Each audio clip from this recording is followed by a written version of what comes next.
You might need to turn me up over here. I can't really hear good, but good morning. Welcome to the Tampa Bay Breakfast Club. I'm your brother John. This is Qiana. And this program is being brought to you as part of the New Image Project at the Community Development and Training Center, aka See That. See That. And we'd like to thank y'all for tuning in, helping us redefine what's cool, because smart is the new gangster. Baby.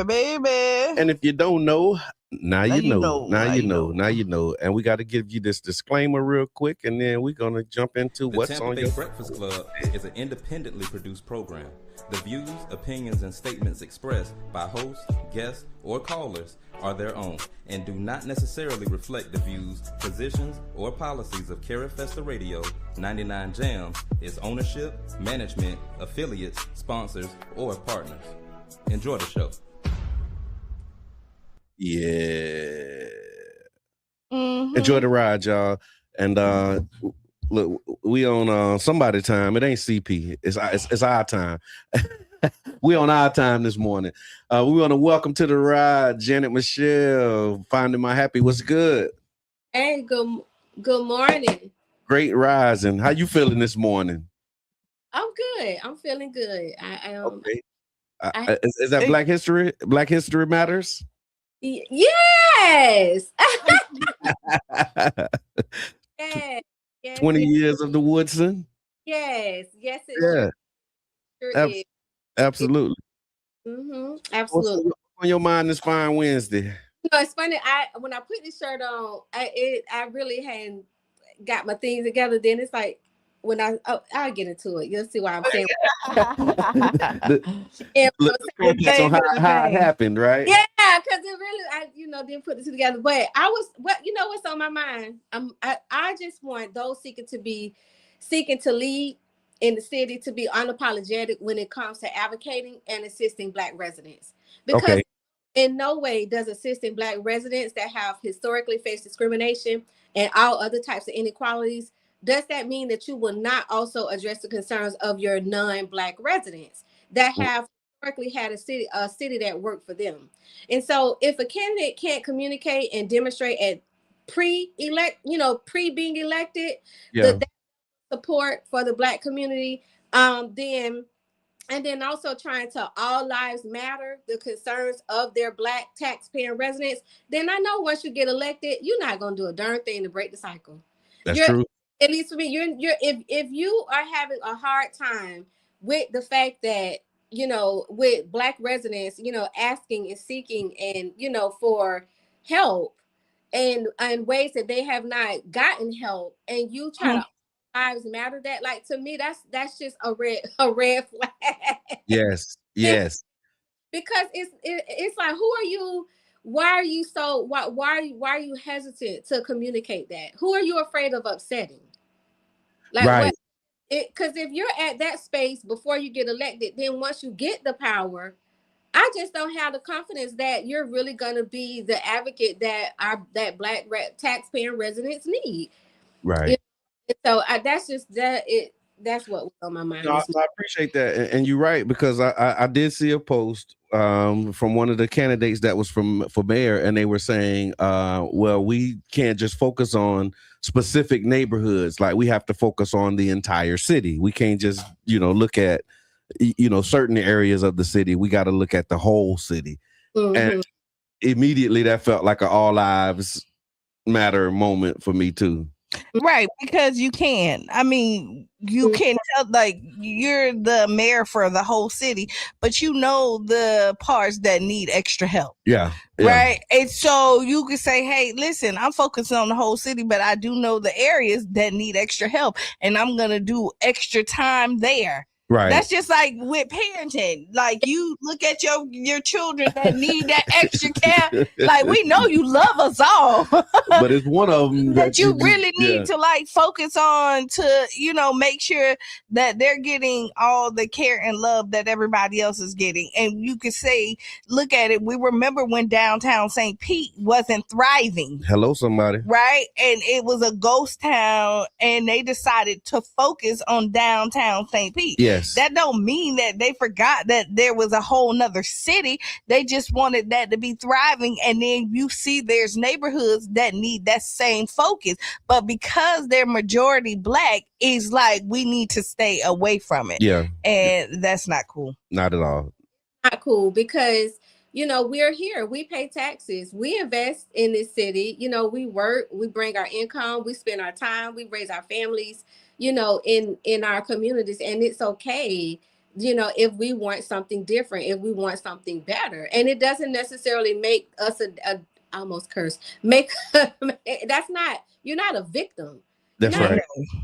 Good. No, you're advocate, you're expressing that you need some help.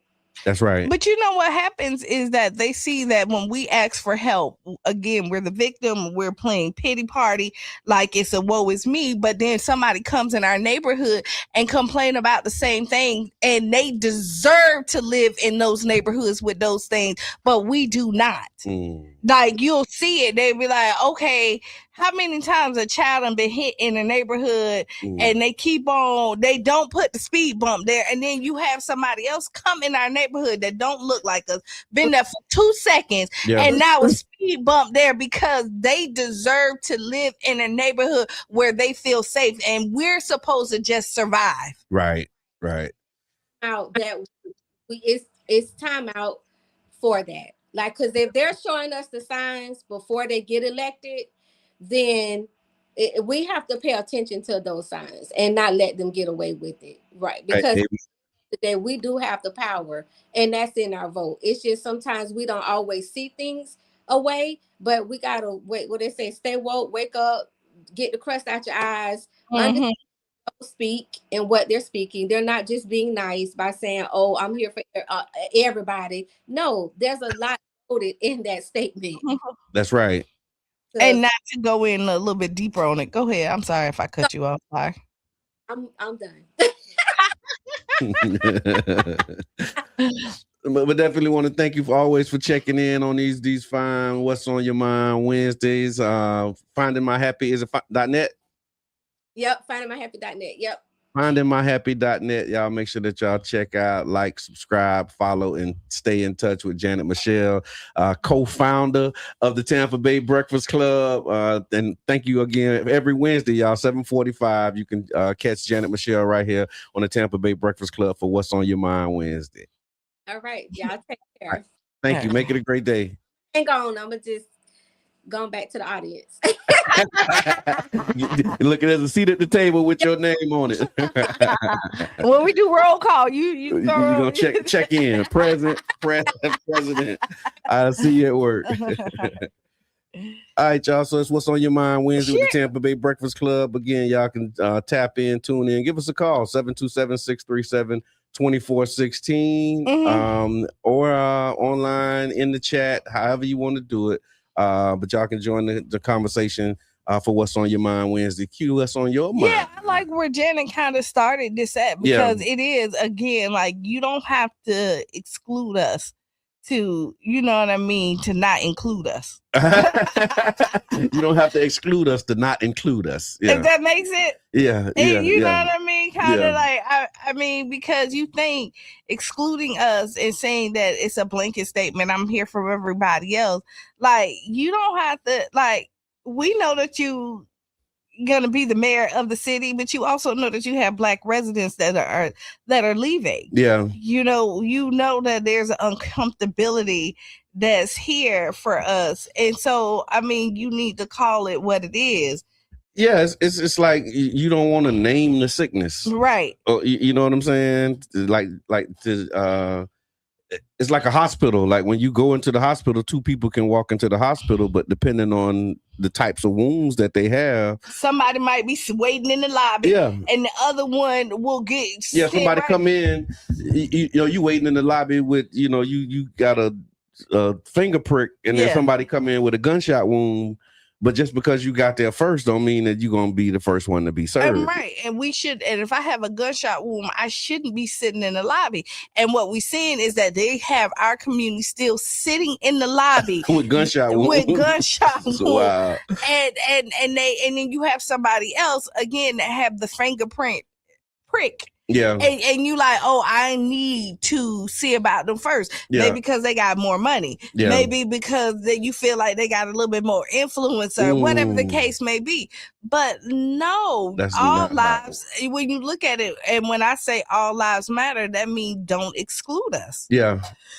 And really, I think it's just picking the priority and understanding, like, this is what's important. Like, if you address this now, right, then it's going to solve so many problems for everybody and everything later. But just trying to lump it in and say, okay, well, we are equal, and we'll get to you when we get to you, after years of disinvestment and all of these other things that have historically been put in place to hinder us. Like, it's documented in the city of St. Petersburg specifically, with the structural racism study. Shout out to Janet Michelle. Matter of fact, we got to tell that story. We'll tell the structural racism quality of life study on our next What's on Your Mind Wednesday with Janet Michelle, because she was instrumental in actually making that happen. And I think people need to know more about that. Well, we do have roll call, and so I want to thank everybody who has tapped in for roll call. I see Carla B is in the building. We got Yubi made roll call. He's a president. Tiffany is a president accounted for. Tony Baloney. What I say? 3-1 to England. Okay, they're talking about FIFA and football. Mama Blue, Teresa. Mama Blue, Miss Teresa, thank you. Is that Durley Relano? Pardon me if I messed that up, but definitely thank y'all for checking in. Tag your friends and let them know that roll call is here. Let's get Netflix on the line for real, because we got to tell that story. And then Carla B said that's why we need our perspectives in all spaces. We yes, do. absolutely. We really do need, and not afraid, unapologetic. Yeah. In those spaces, because a lot of times, and I understand there's times that you're a little timid. Yeah. I can see both sides of it. Well, it's the consideration I mean, that's those constituencies and those bases that you're trying to appeal to for support. Yeah. Like that's the consideration. Like, and that was another part of the whole political process. When you have something good that you want to do, or something that you want to say, on a particular issue, you do have to you have this matrix of like, okay, well, if I say this, you run through your list of constituencies and how they will be impacted by it, or how they might respond to it. And that was one of the things I wasn't really good at. Because it's like, in the moment, I just want to say it, and then I say it, and then it's like, oh, you can't say that because this group has a problem with that, and that group that has a problem with it, they actually show up to vote, they actually donate, they contribute in campaigns, they volunteer. And so even though you don't always agree with that group, because they have positioned themselves politically in a way to make you have to consider them as a group. And so we need to take we need to take a note out of their book, right? And do right, like on either side, like we can't gonna sit and complain and then not do the work as well, right? And so like when we say all this stuff, when you say it, we have to as a whole show up more, not just a couple of people that's in politics, but a lot more of the community need to show up, and not just when you're upset. Yeah, this is true. That's the issue too. Janet says we cater too much to feelings and thoughts of racists. Wow, you're right. We have to show up at the voter booth. Amen. We do. Ooh. This is happening. We do need to show up at the voter booth, right? Yeah. And also you see a lot of times when somebody is afraid to lose their job. And doing what they feel is right, or what they want to do, sometimes may make them become the outcast and make them lose their job. We've seen people who end up not being in that in crowd, right? And they have definitely blackballed them, put them in a position where they cannot do anything at this point. Yeah. Yeah, So- hamstrung. Oh, it's 8:00. So what we're gonna do is we're gonna take a quick break, and then after the break, I want to talk about these Charlie Chris ads. I don't know if you've seen these, but he's like got some ads. I saw a Frank Farkas ad, and then his Daryl Russo ad, and I was like in the comment section, I want to talk about that. Boosie is suing Trump, and like it's all kind of stuff happening. So y'all make sure that y'all stick around. We'll be back at 6 or 7 minutes after the hour, right here on 99 Jams and the Tampa Bay Breakfast Club.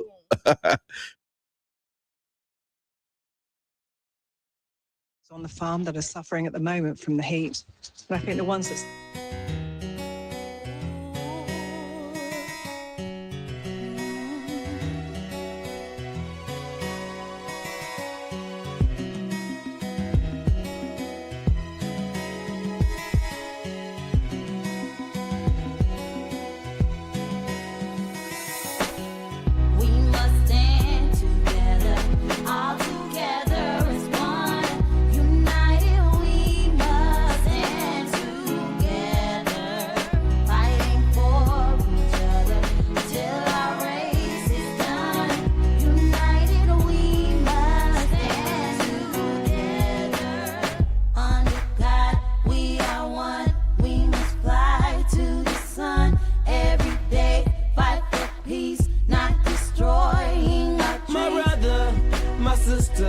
I got love for you, no lie.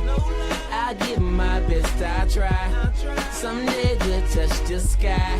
You're an angel, little baby. Wipe all your tears away. I know it's been crazy, but keep your head up high. Foot chase through the projects, dodging foreign objects. Street knowledge, I should've went to college. Odds stacked against me, surviving off instinct. 3 blocks from the precinct. Lil' homie caught a case, others lost family members. Product of his environment, projects produce violence in the middle of the streets, cause that's how we eat. Just a rap about the trap don't mean I ain't about peace. We must stand together, all together as one. United we must stand together, fighting for each other till our race is done. United we must stand together, under God we are one. We must fly to the sun every day, fight for peace, not destroying our dreams. Peace in the streets, love to my brothers, love to my sisters. We all need each other. Children need their mothers and they need their dads. Taking a life that don't make you bad. The fact that you do that is so sad. Pocket watching, plotting on another man's cash. Pick up a book instead of picking up a gun. Increase your knowledge and that'll increase your funds. If everyone succeeds, then crime would decrease and people would live instead of resting in peace. Unity, that's what we need. Stand up and be a positive force in the community. We are one, we must fly to the sun every day, fight for peace, not destroying our dreams. We must stand together, Must stand together. all together as one. As one people, United we must united stand we shall rise. fighting for Will you fight for me till our race is done. till we see God? United we must United we will rise. Clap with me. under Clap. God we Clap. are one. Yes, sir. We must Clap. fly to the Clap. sun. GB on the track, man, and I mean this. It's from the heart. Not destroying Back and forth to prison, cause my position in the ghetto is wishing. My dreams was in my hand, man, instead of so distant. Violent crimes on my record, showing judges I'm reckless. Guess they think I'm rich and young, like Young and the Restless. Every time I see a young brother rich in peace, got to be the only time when I watch TV. Cause the struggling and suffering is all I see. Besides muscling and hustling at war with heat, I point the finger at the devil, boy, for taking my peace. Cause the only way to live is to take to the streets. But they rate me as a villain for the killing and dealing. For what? My last resort to make me a living. I don't give a damn, tell them so what? I'm gonna survive even if they threaten me with life. The arms of poverty held tight, making life a fight. But in the sky, we got to unite. Keep your head in the sky. We must stand together, all together as one. United we must stand together, till our race is done. United we must stand together. Under God we are one. We must fly to the sun every day. Fight for peace, not destroying our dream. We must stand together, all together as one. United we must stand together.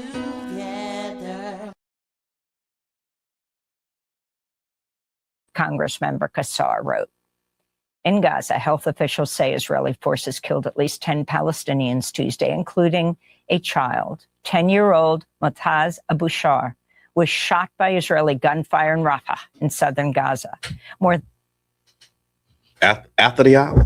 I guess. You guess so? Mm-hmm. All right. Well, if you guess, I guess, and we guess together. Okay. Welcome back to the Tampa Bay Breakfast Club. I'm your brother John. And this is Qiana. And this program is being brought to you as part of the New Image Project Team Motivational Monday. Part of the New Image Project of the Community Development and Training Center, aka See That. See that. And we'd like to thank y'all for tuning in and helping us to redefine what's cool, because smart is the new gangster. Baby. And if you don't know, now you know. And Charlie Funk is going to let you know something. What he's got to say. What? Yeah, hold on. Wait. And we agree. And we absolutely agree. So much so that if I can get this thing to work, bingo. Tampa Bay Breakfast Club is an independently produced program. The views, opinions, and statements expressed by hosts, guests, or callers are their own and do not necessarily reflect the views, positions, or policies of Cara Festa Radio, 99 Jams, its ownership, management, affiliates, sponsors, or partners. Enjoy the show. All right. You heard it. You heard it, and now you know about it. So during the break, we were talking about the algorithm. Mm-hmm. And the way the algorithm, feeds us information. And we wanted to know from you all, what's on your timeline? What, particularly around the mayoral race, right? In the city of St. Petersburg. Like, it's been getting a lot of play. And so what candidates are you seeing on your timeline? I'm seeing a little bit. So Jim Lard have come in. Jim Lard's on your timeline? Not often, but Okay. I done touch bases with most people coming down my timeline. Okay. Ken and Maria are like my top. Okay. That comes through. Brandy Okay. does come through. And then Jim Lard is like the last of it. So you're not seeing, and I'm gonna say I do see Charlie. Okay. Do you see Battendorf, the candidate, Shore Acres? Are you seeing? No, I don't. So no, I see all five minus one. So, Battendorf is the one you don't see? I don't see at all. I don't see anything from him either. I don't know if he's doing social media or whatever. But they're celebrating. There was actually $2 million. I think they just got a $2 million award for some repairs in Shore Acres, some storm drainage repairs in Shore Acres. And I know they were saying that Battendorf and others helped to lead some advocacy around making that happen. But yeah, so I'm seeing Maria Scruggs is heavy on my timeline. And I like what I see, actually, because she's like posting her platform, right? Mm-hmm. And so you can see, some ideas about her plan. And when she started this maybe about a week ago, she was saying how people have been saying she needed to talk more about solutions. Mm-hmm. And she's been like posting her full plan and then going live to talk about her plan on the end of the day. And I actually appreciate that, her carving that space out and making the time to do that. So and I that's can what see, if you're going to use your social media, that's what you should use it for. Yeah. And what we're saying is, like, you're tired of the back and forth, Yeah, right? And yeah. the mudslinging and what somebody didn't do. And we keep on asking, what are you doing? Yeah. And at this point, what she is doing is giving the people what they asked for. Yeah. I saw Ken Welch. I see some of his stuff is coming up on my timeline. Right. I And saw an open letter from Mayor Welch. Right. But to your point, it was about some back and forth. It was his open letter on social media was like he's been using social media to respond to things in a way that I'm like, okay, do videos, my brother, because and And so let's go. So we call it because Shannon got on there posting. Saying, Like, yeah, it was like a long post and she was saying most people's attention span is, 4 to 8 seconds, and they probably wouldn't read the whole thing. And I laughed because I was like, when I saw it, I didn't read the whole thing. Most And I'm people- like, but you did- but to be honest- dang, now I got to go read the whole thing.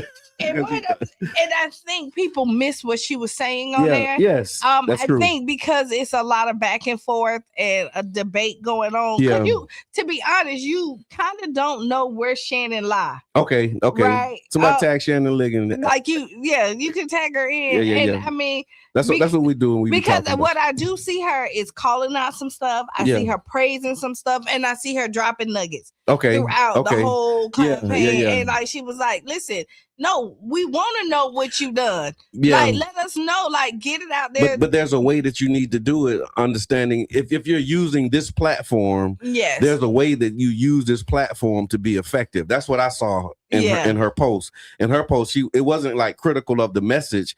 It was saying like, "Yo, like we in the future, But I and think we're in a different time span, Mhm. and there's a way that you communicate in this time span." And I don't think because I know it was like, some we think voters do read for the voters that, and I mean, listen, You're preaching to the choir. right? Like, okay, so and that's another part of understanding these cycles is you have your base of supporters and people who like they're gonna vote for you. Yeah. Then you have some maybe voters who probably would vote. And for those you. are the Yeah. ones, and Yeah. the maybe voters and the ones who don't vote are the ones that you are trying to get, right? Yeah, and those are more than likely the ones who are not going to read your post, but they may watch a video. Right, a video that comes in, and Yeah. again, for the people who are not sure Yeah. of what you did, because a lot of times people are doing the work and not saying, "Hey, look, I did this." Yeah. Because you're out there doing the work. Yeah, so you're not you're- taking time to really have your victory lap. Right. Yeah. So this is your time that you can really have your victory lap. Yeah, and really Right. talk And about the show work that, that you're doing. and to be honest, that's what Ken has that would give him the notch above everybody else. I mean, that's the incumbent's advantage, right? Right. As you can say, while I'm sitting in office, I've done this. Yeah. I did this. I did that. And you can focus on that. Like at the end of the day, you're Yeah. not gonna make everybody's happy. True. You're not. But if you can go out there and point out and people like, "Oh yeah, that did happen." Because people forget. Yeah. People really forget. And that's what happened with the look, people forgot about the whole 34% thing. Like this debate. I won't even call it a debate. There's been a discussion now, and it's actually the subject of a ad from Charlie Crist against Ken Welch about his attendance at City Hall. This whole idea of him only working 34% of the time, and it shows you again the power of an image, right, and an easily repeatable talking point, right, and that's the professional politicians go-to method. And you see Charlie Crist as a professional politician, like this is what he do. And so now I got an email from a group that was saying, we don't want somebody who only works 34% of the time. And I'm like, wow, the effectiveness of this messaging. And I mean, and honestly, even if it ain't, all the way accurate, or if it's not it's not true. And to be honest, when you break it down, it can be simple math. Yeah. And if I was on Ken's side, like we had to. Thank you. Yeah. Janet. Yeah, We were talking about you, and the way that our community conversations work here at the Tampa Bay Breakfast Club. If we mention your name, we're gonna ask somebody. we trying to tag you on it. So, we're gonna, so they don't be talking about later. Oh, they was talking about you on the Breakfast Club. No. And we was, but come not on in, in the have way, a seat.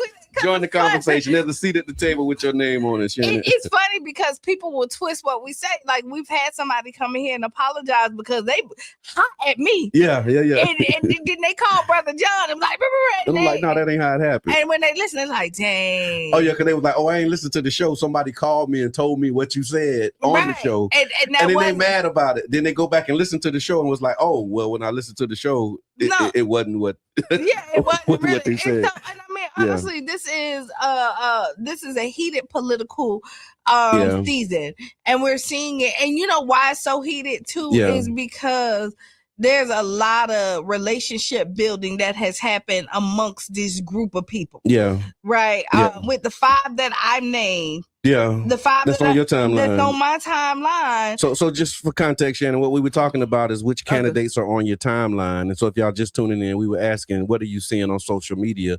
And then one of the things that we talked about was the post that Ken Welch made, and you were in the comments saying like nobody you or very few people would actually read this, and you might want to look at how you do your content. And and what we were kind of saying is, like I told them, is I personally can't say where you land, right? Yeah.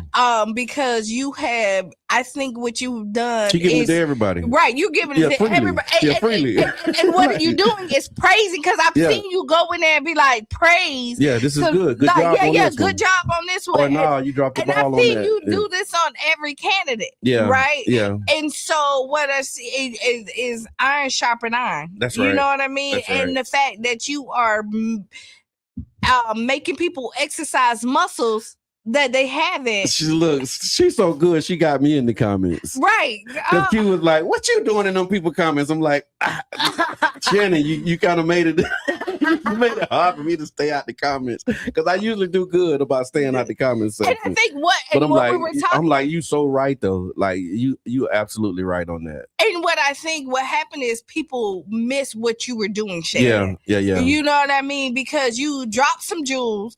Look, right? look, and here's another look. Carrie says I didn't read the letter from Welch, but I read the comments from Shannon. Right. Like that was literally the point that she was making. It's like, like great content, good what you're saying, but it's not going to reach the. It may not. I ain't gonna say it's not, because who knows, right? Somebody does, but I don't. And so it may not reach the person or the audience that you're trying to actually get it to in this method that you're doing. Because I'm telling you, when I click on a post and it says see more, and I click to see more, and it's a lot more, I'm one of them that's probably gonna keep on scrolling. I'm just keeping it a buck. I am. You know what I'm saying? Unless it's something that I'm truly like, it's rare. Like I do read, so I will read, right? But I will tell you, I might have to like put a pin on it. I'm finna give y'all some free game. It's free for me to tell it to you, but you got to buy it. But it's a book called Smart Brevity, and it's a great book for those who are maybe working on campaigns in this cycle. But it talks about the ways that you can communicate briefly to get people to actually read the stuff that you read. Because and it's saying now how writing and delivering messages, the format for how you do that has changed in this era of information and scrolling, because of what Shannon said. People's attention spans is short, and so in order to get people to read your things, there's a way that you have to do that. And the book is called Smart Brevity, and it actually outlines some ways for you to do that. If you're interested in that kind of stuff, and if you really care about that kind of stuff. Because there is some stuff that you can do, right? Because y'all know I listen and read books quite often, right? And they get me, and I usually get got on Facebook. Okay, you get got. They got you. They get me on Facebook. But what I think, Shannon, for me, and just to kind of do it, I think people missed the point. Yeah, and felt like there was a jab thrown when there was actually jewel that was dropped at that point, and that could have. You know what I mean? And again, not to harp on it, but I just want to highlight it as an example. Like that was, it's feedback, right? And feedback, once you, feedback is not always pushback. And that was something that, working as a professional community organizer, I used to struggle with all the time, because like I'm big on feedback. But then the feedback that I would give, and Mr. Edmond, he was a part of this too, we would give feedback, and the feedback was being received as pushback. And so it's like now they're, defending themselves, but it's like it's nothing to defend against. It's just an observation and an opportunity for you to make a correction that's going to benefit all of us. But if you're not open to receive that, and you think that like just because I'm saying it, like I'm trying to make an issue, it's like, nah, the issue is already there. I'm just addressing the issue and giving you feedback on it. And can we address this? This is another thing, that just because I disagree with you don't mean I don't like you. That ain't true, Miss Teresa. No, so Miss Teresa says people who don't read long posts and have short attention spans probably really don't read books either. I disagree with that because I don't read long posts, but I read a lot of books. Yeah, It's just like yeah, like because it's just the way that the long post is written. Mhm. It's a way that you write it that will give me, you know, that'll hold my attention, I'll say. right. But some of these things, the way that you started off, like, okay, I'll give you another couple lines, but Yeah. at a certain point, I start checking out just because of the way that it's written. And so, yeah, I hear that. And Shayna says, I read medical records all day long. So it's not about attention spans, it's about interest. Hello, somebody. It is. Yeah, and you got to write it in a way that's you can't like just put out, okay, here's a memo, you know, on social media, and then you expecting, you know, people who don't read memos or people who, you know, at work scrolling to actually engage with your memo, Right. but they will take time to engage with videos. And They really would because again, that doesn't take that much time. And let's call it what it is too. Everybody are not strong readers. yeah, right. true. We went to Pinellas County schools. Do y'all see them numbers coming out of We not Pinellas gonna go, County but schools? I'm saying everybody. No, I'm sorry, I ain't gonna do that. yeah, we're not gonna do. But like everybody's not strong readers, right? And then so when you look at it, and every voter can't comprehend everything that you're saying. Yeah. But what they can comprehend a lot of times is a video. Yeah. And so like we're not cover all bases. Right. The ones who gonna read it, that's fine. But then do that video again because there's misinformation and the person that's showing the video is getting heard. Yeah, and I say this, and it don't even have to be a good video. No. It don't have to be a good video because I saw a video and I love Frank Peterman. That's my man, Rockin' Jesus over there. Shout out to the Frank Peterman. But they got Frank Peterman in the video with Frank Farkas, I think is his name, some Republican guy. And what they're saying, the message is good. But I swear I was watching that like just side splitting laughing at how they was trying to like do this skit. But they did what they supposed to. Like it literally looked like a skit, and I'm like, they didn't get no do-overs. No, but wasn't no look. second. Like ain't nobody look at that and be like, okay, maybe we should do this one more time. But you're talking about it right now. Yeah. So that's what I mean. So that's why I said the point is, even if it's a bad video, we're talking about it right now. We're having a conversation about it. Somebody's gonna go back the and Frank go look at it. Right. The phrase I was looking at that like, dang. I mean, we said do video. He doing video, but like they looking like, my name is Frank. I'm with Charlie Chris. We don't agree on everything, but we do agree on something. Pick and choose the ones that you like.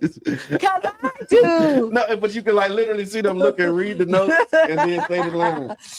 And I was like, oh my God. But we talking about it in this moment. And then Daryl Ruson's video don't have to be a good video.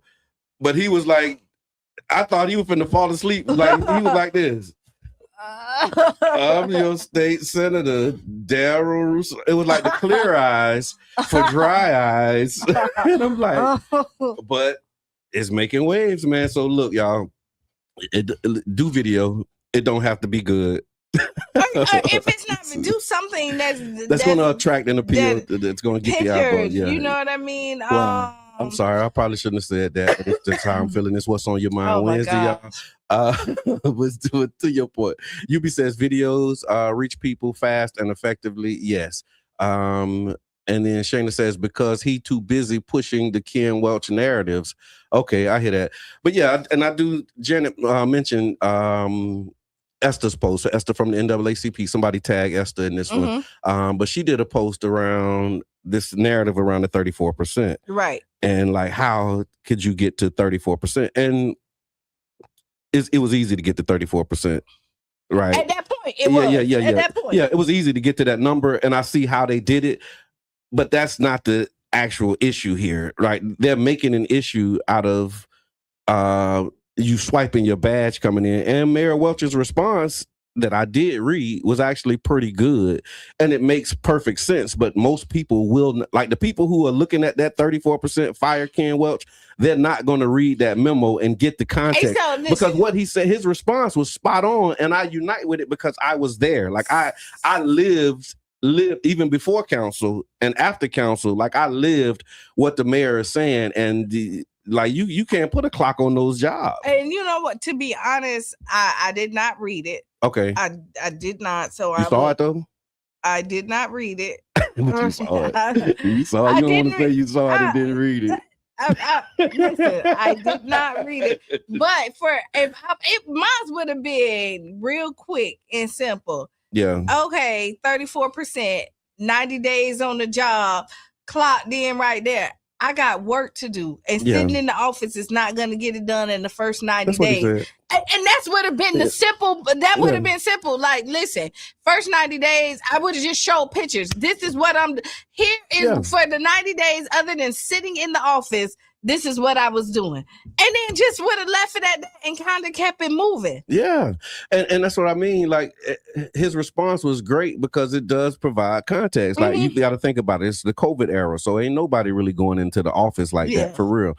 The badge is not a time clock. The badge is a security issue. I mean, security device. And so if it's a group of us walking in, one of us will scan the badge and everybody walked in. Like, that's how we used to do it. Like, if it was, 4 council members, we walking together, one of them it might be your aide will scan the badge and all of us walk in. So I'm there, but you don't see that I'm there. Or if I'm doing Zoom meetings, them coffees with constituents, those meetings that you having at, other buildings, other facilities, like so I don't think that was like a fair evaluation of the mayor's time in office using his key card swipes over a 90-day period. Like, come on, like, what are we really doing? And that was an old article that came out years ago, but they're just recycling that story. You know what I'm saying? Because it wasn't like even a story when it was a story, but they've taken that and made that a talking point. And I'm telling you, I'm on an email list right now with them saying,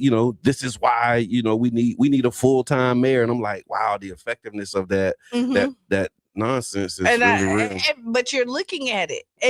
And what's happening is that because of the response of this, you're bringing more light to the other person. Yeah. Right? Like, Charlie will make a post, right? And then because we're countering every post that Charlie or Maria or somebody make, you're bringing more attention to the Marias and the Charlies, because instead of saying, just show your word. Yeah. Like, at this point,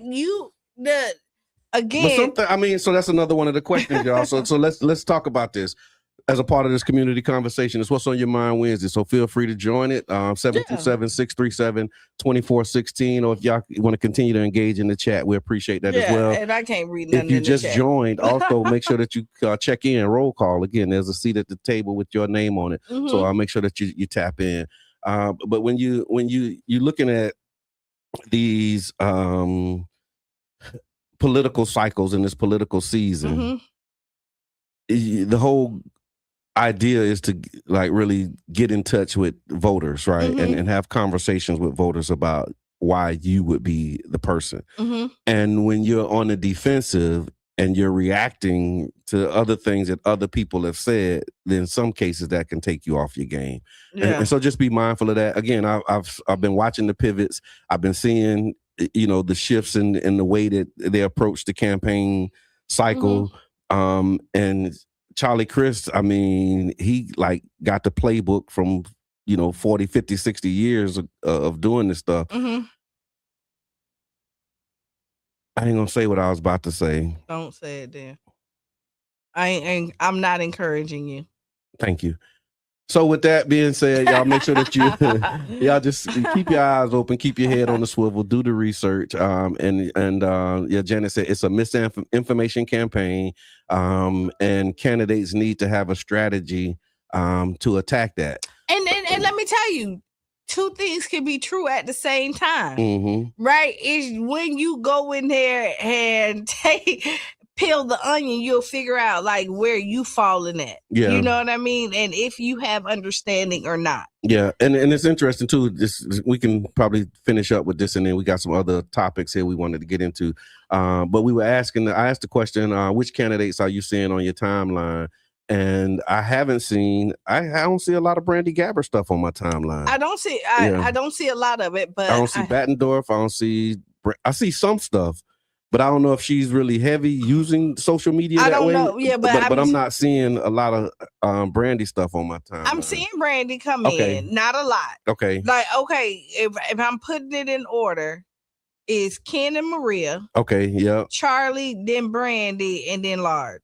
Okay. And that's how it's going. And nothing from Battendorf. No, nothing. Okay. No. I think I'm in that same algorithm then. Yeah, that's kind of where I'm at. And to be honest, I want to see everybody. I'm just I want to see everybody. At some point I'm gonna start saying what this stuff that I'm biting my tongue to say right now. Maybe we'll say it after the primary is over, because right now I got so much that I want to say about this campaign, but we gonna keep it moving.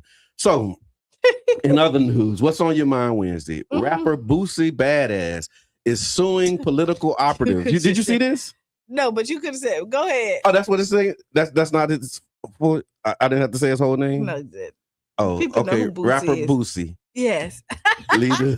Rapper Boosie. I don't even think they even say that. No, I saw a thing, and it was asking him why he changed his name from Lil Boosie to Boosie. Yeah. And he said it's because when he was going through his legal troubles, they would say, Little Boosie is in trouble again. So he didn't like them saying Little Boosie instead of Lil Boosie. Yeah. No. Nonetheless, whether you say Lil Boosie, the scammers got him, Janet said. They got him.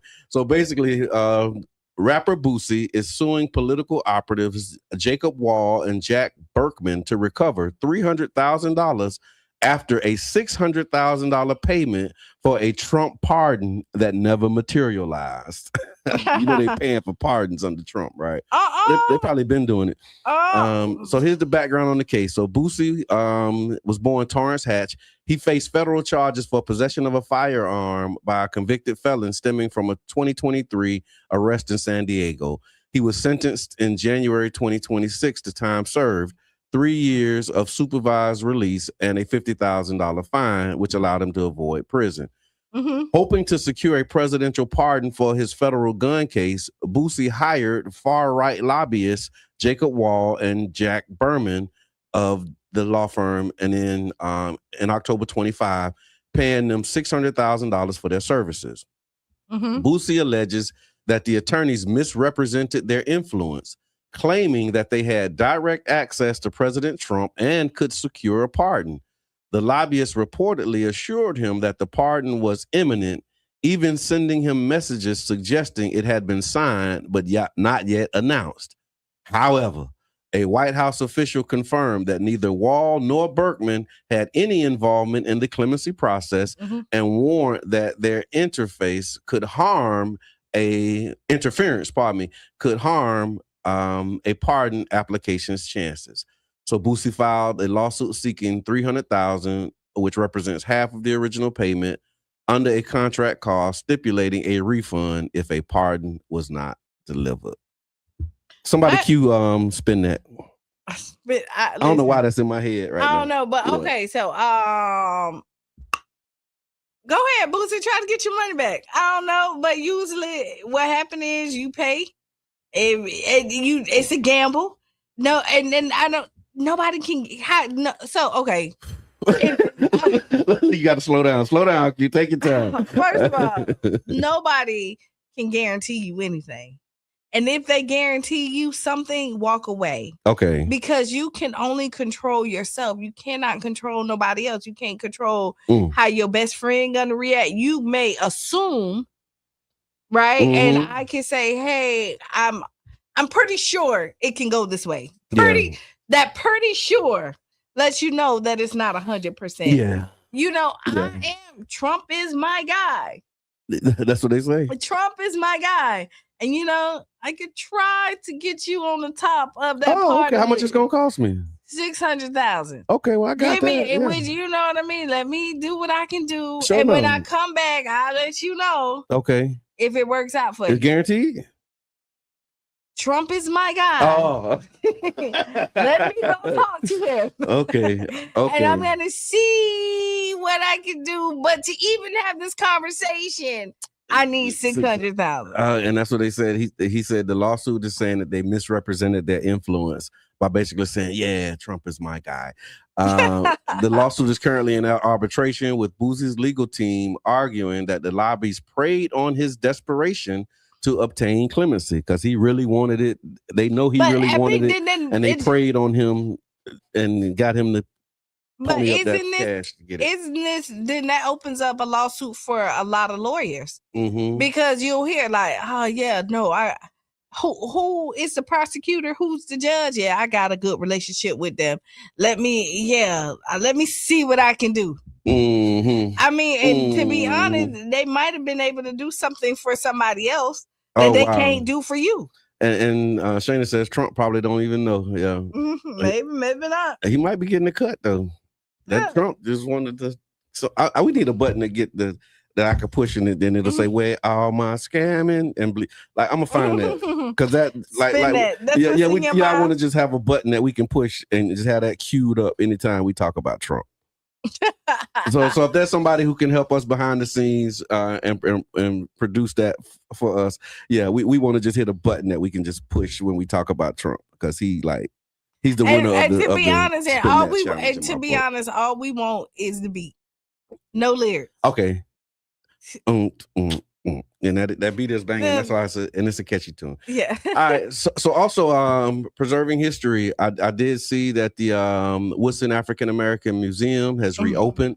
And the Woodson African American History Museum of Florida just celebrated its 20th anniversary and grand reopening after a $1 million renovation funded through a state African American cultural and historical grant. Renovations include HVAC. Hold on. Excuse me. Thank you. Renovations include HVAC upgrades, new flooring, improved lighting, and renovated restrooms. And also the museum will debut a Many Voices, One Nation, One Community, which is a Smithsonian Museum exhibit. Smithsonian Museum on Main Street exhibit. It was created with the Smithsonian Institution and Florida Humanities as a part of the America 250 commemoration.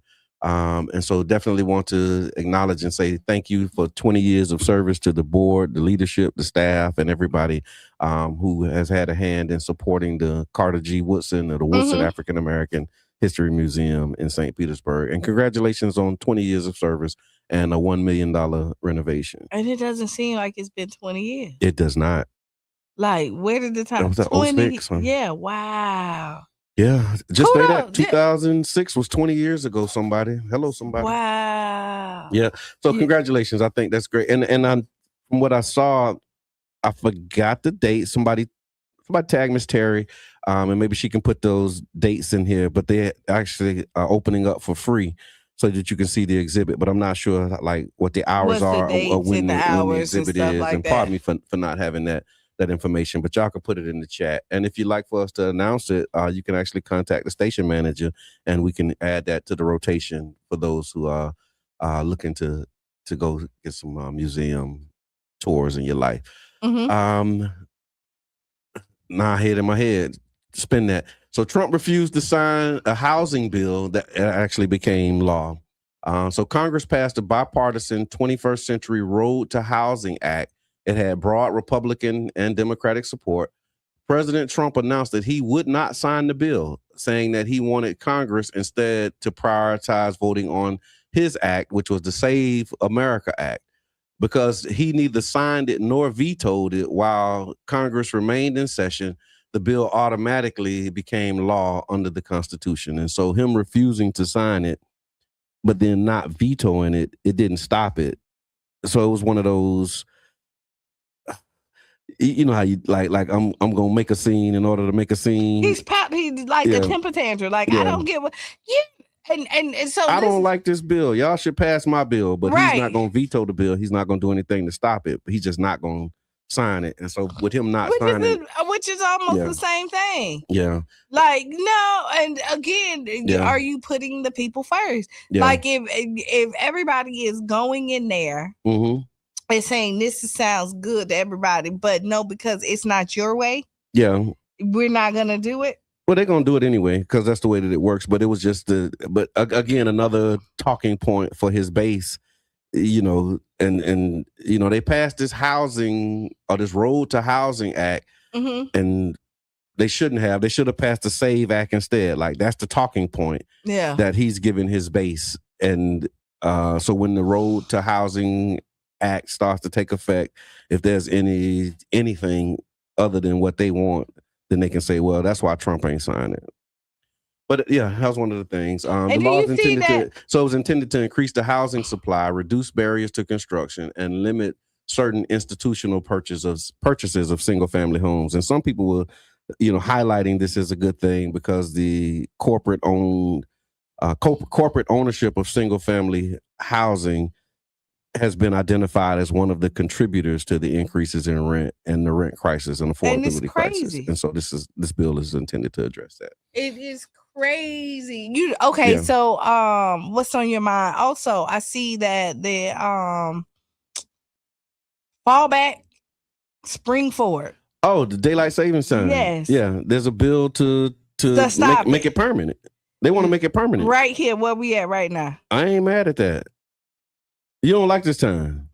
I like daylight savings time. Okay. What's the I don't think what so. are they saying? I don't think so because I remember like You remember when it changed? Yeah, I didn't like it. You did good on the other one. Yeah, I remember the other. Yeah, I no, remember this when the one time ain't. changed, This yeah. is not my friend. Really? No, it's not. I love this time. I don't. I love it. I think I was okay with the, the With fallback. I like the spring ahead. Where y'all at? Do you like daylight savings time or what is it?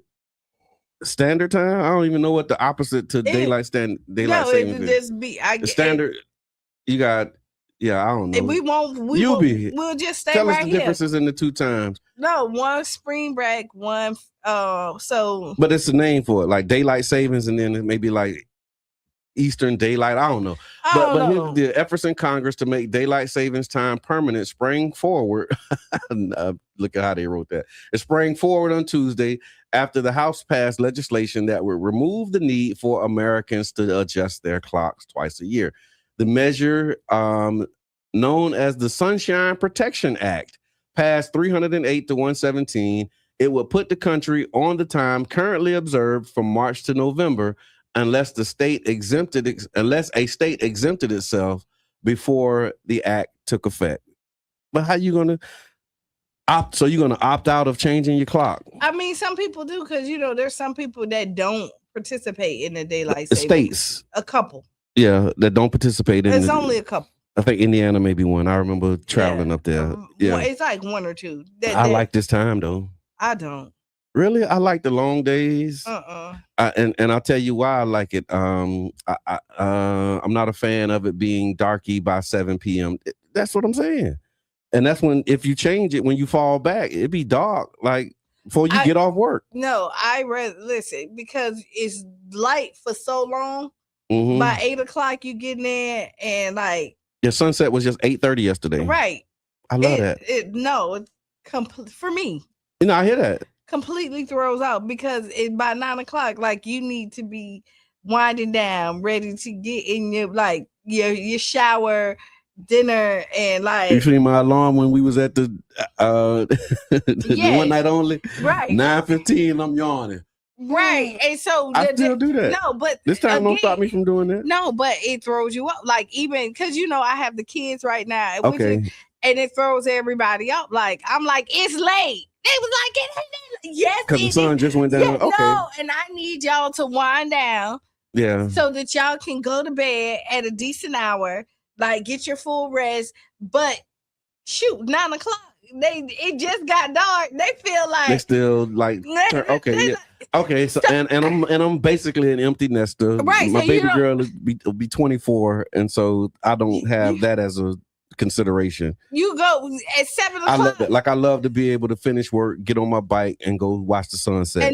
And that's beautiful. But when right? that other time, I can't do that because I'm still and I'm at just work. thinking, like, when you're doing it, just think it stays like this. Yeah.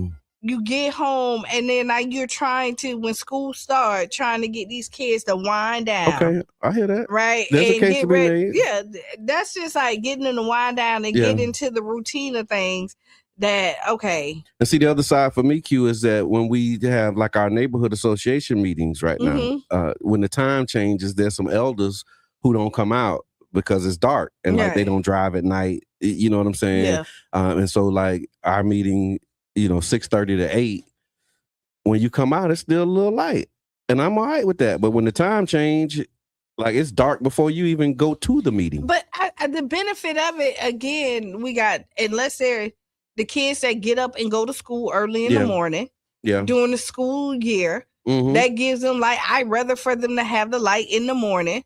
Where because it's dark in the morning. Right. Kids are walking, and you got to think of like I agree with the daylight savings. Like when you flip it for the kids that's getting up, and because you getting up at 5:30, 6 o'clock in the morning during the school year. That's a whole nother issue. Right. Yeah. And then now we have a problem with children because we want to have more light on the back end. On the back end.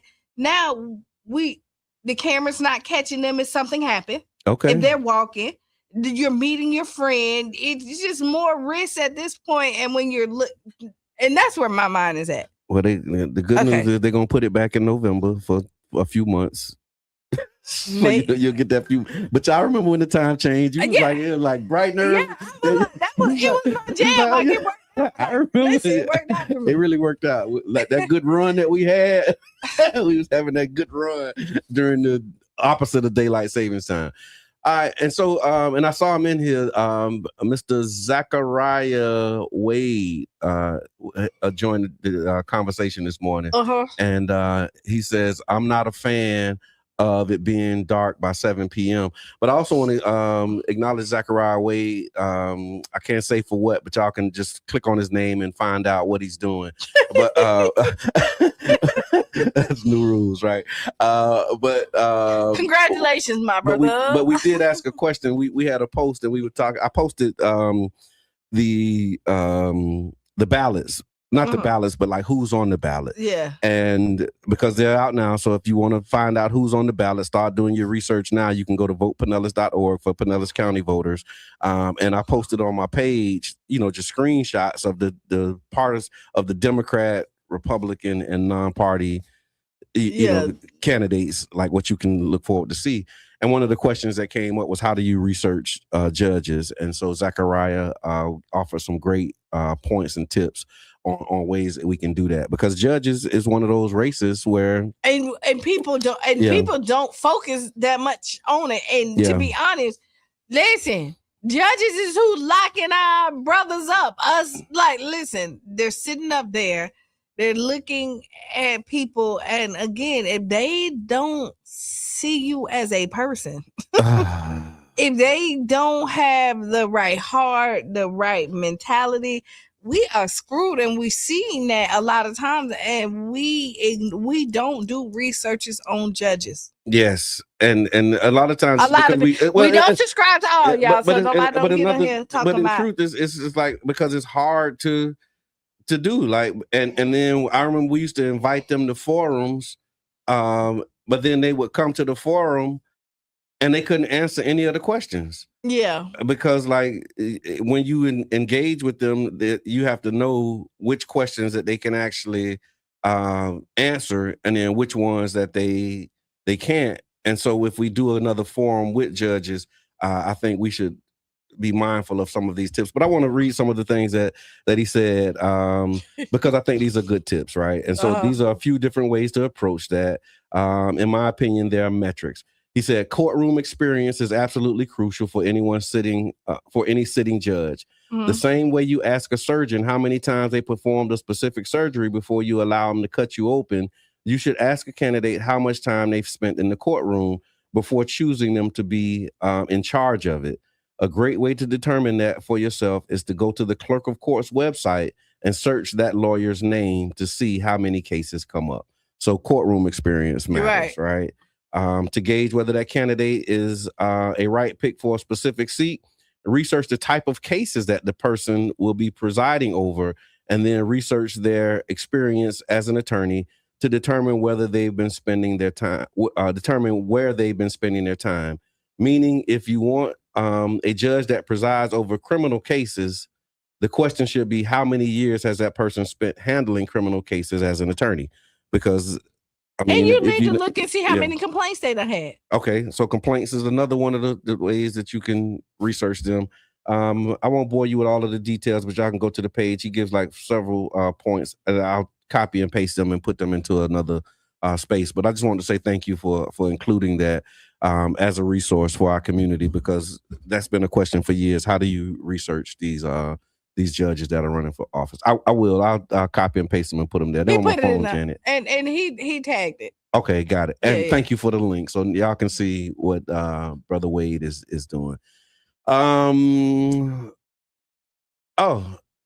let me do this and then we'll do Ask Qiana. Okay, go ahead. Heat wave and you see it, right? Yeah. Time flies when you're having fun. So just FYI, y'all, Florida continues to experience dangerous summer heat. The heat index's value often exceeds 100 degrees. They're saying that it's because of the Saharan dust, which reaches Florida during the summer. The dust can create hazy skies, beautiful sunrises. It's just been raining, so I haven't been able to catch some sunrise sunsets. And also a reduced tropical storm development. And so my wife and I, we were laughing about it, but I was dead serious. Would you rather have the hurricane or the dust? And I think I'll take the dust. That ain't even a question, is it? Would you rather have the hurricane or the heat wave and the dust? And I'm saying, give me the dust and the heat. Save the wind and the rain for 200. What you taking? The heat and the dust or hurricanes? I'm on. Oh, you be outside. That's why you got. Yeah. Yeah. Because would you take? Would you rather, y'all? I don't know. I really don't. I'm really gonna have to sit in, because wind and rain, I know I'm inside. Dust and heat, I'm still out here in these people's streets. But wind and rain, I'm inside until your roof blow off. No, that's extreme. I huff and puff. Right? And turn the dew up. But no. So yeah, let us know, y'all. What would you take? The heat or the hurricane? I have a rule too. We live here in Florida. We know that it's hot. Okay. As much as I want to complain about the heat, that's why we live here. We won't we like the tropical weather. I complain when it's too cold, because that's why we live here, because we don't want it to be too cold. Yeah, that's true. That's what you come here for. That's what you come here you for. Come here for the sunshine. Right. But so when you get this is something different. No, but when you get it, this is what comes with the territory. So just let me get that and not the hurricanes. I don't want that. I like Please a little rain. I do, but a little rain is the key word. It can rain. Listen, cool us down. Rain, give us rain down on me. Yeah. So that was it. But yeah, just make sure that you stay hydrated and you do all the things to protect yourself. Before we go to the Ask Qiana, okay. Another thing that's on your mind. Do you see that they said that here in Pinellas County for the last 3 years? Okay. We have they have closed 100% of every homicide that happens here. Oh, congratulations. I saw that somewhere. They just arrested the guy that had something to do with the shooting from last year. Okay. On 9th Street. I did see that. And now they said that 100% of the homicides here, they have, Need to double click on that. I know. Yeah. Probably. Because it's a time frame. Got to be a time frame. They said for the last 3 years. Oh, 3 years. Thank you. Okay, last there we go. 3 years. Because I know some families that's still waiting for. Last okay, I hear that. Thank you. I missed last that part. 3 years. They said that they have, arrested or. Okay. All right. Good stuff. Mm-hmm. Dear Qiana, All right. Ask Qiana is brought to you by you know who, and you can find them at you know where. Dear Qiana, I've struggled. Oh, this is perfect. Oh, This is perfect. So, dear Qiana, I've struggled with being late for as long as I can remember. It doesn't matter if it's work, church, family events, or meetings with friends. I've always seemed to be rushing in after everyone else. The crazy part is, it's not because I don't care. I actually try to prepare ahead of time. I lay my clothes out, set alarms, and even tell myself I'm leaving early. And somehow I still end up running behind. Now it's starting to affect my relationships and my reputation. People joke about it, but I know it's frustrating them. And honestly, it's frustrating me too. My question, how do you break the habit of always being late? Is chronic lateness just poor time management, or could there be something deeper going on? Any practical tips that have actually helped you become more punctual as a person would be appreciated. It could be all the above. Okay. You know how like you sit up there, you see in the commercial, it's like, you're not just lazy. It's something else going on with That's you. on your timeline. Yes. Yeah. I see that. Man, why the algorithm giving me that? You have all the great ideas, but you don't accomplish them. It's not because you're lazy. It's because of something else. You know, I think they call it ADHD. Matter of fact, they did something right. Yeah. But I mean, anything you have to be intentional about. Okay. If you say that you care about people, but you also know that you're going to get a pass, right? You know that there is not going to be a huge consequence. Unfortunately, people learn by consequences.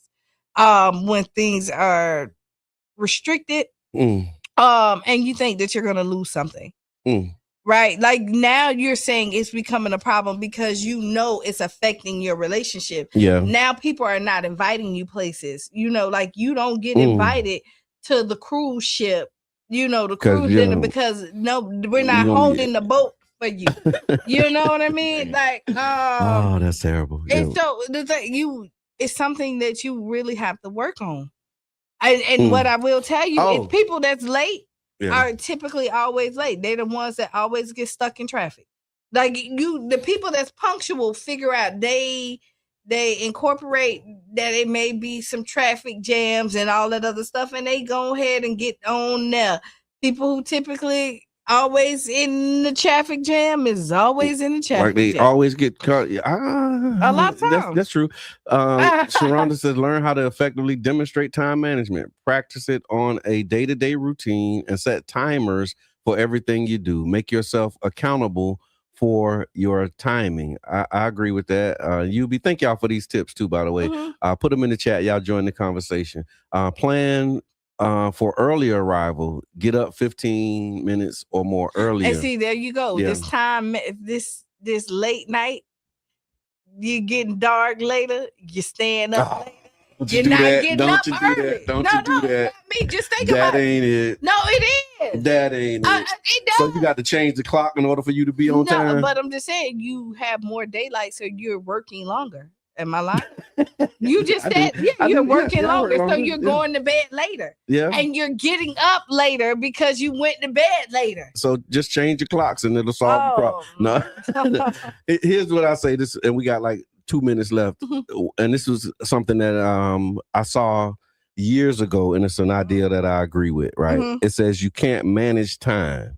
You can only manage yourself. Yeah, that's it. And because the clock is undefeated. And so we're trying to manage something that's unmanageable. Like you can't manage the clock. You can only manage yourself. And so you got to get your discipline in, because the clock is what the clock is. Time keeps on slipping into the future. And to be honest, once it's important to you, you make Good morning, it a Ms. Robin. priority. Thank you for making it. I'm glad you was able to show up this morning. And thank you for the stars. Thank you for the stars. We appreciate the love. And this is the time for y'all to tell us that you were here, because we got to get up out of here, y'all. So if you made the conversation this morning and you enjoyed it, let us know. Put it in the chat. Say, I was here. Let us know that you were here. Hashtag TBBC. Share it with your friends and let them know that there's a community conversation that happens every Monday, Wednesday, and Friday. And there's a seat at the table that has your name on it. And you're invited to participate. So y'all join us. Make sure that y'all tap in. Thank you for that, Ask Qiana. And thank you for that advice. Final thoughts, Q? No, you know what it is. You know what it is. And they do too. Be the change you want to be and see. Write down those 5 things that make you smile, giggle, feel good. And stay tuned for Sister Hughes. Make you lose your shoes and shout all around the house. This has been the Tampa Bay Breakfast Club. I'm your brother John. And this is Qiana. And we out. Bing, bing.